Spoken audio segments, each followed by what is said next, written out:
খুব সহজে pant cutting seller cutting করে দেখাবো আজকে। তো আমি এটার লম্বা হচ্ছে 41 ইঞ্চি দিতে হবে, কিন্তু এখানে কাপড় খুবই কম, তাই আমি নিচের দিকেও জোড়া দিয়ে দিব, যে ভাঁজটা ভেতরে থাকবে, এবং রাবার ঘরের এদিকেও জোড়া হবে। রাবার ঘরের এদিক দিয়ে আমি টোটাল 3 ইঞ্চি কাপড় জোড়া লাগাই নেব, কারণ হচ্ছে 2 ইঞ্চি রাবার ঘরের জন্য যাবে আর 1 ইঞ্চি আমার সালোয়ারের লম্বার সাথে যোগ হবে।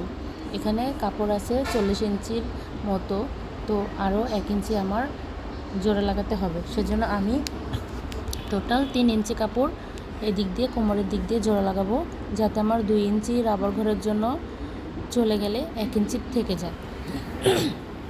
তো এরপরও দেখুন আমি এদিক দিয়ে 3 ইঞ্চি কিন্তু ডাউন করে নিয়েছি। এতে প্যান্টের যে শেপটা ওটা কিন্তু অনেক সুন্দর হয়, কখনো পায়ের ওদিক দিয়ে টেনে ধরে না। আর আমি মাপগুলো সব কিন্তু লিখে দিয়েছি। ভিডিওটি ভালো লাগলে শেয়ার দিয়ে দিবেন।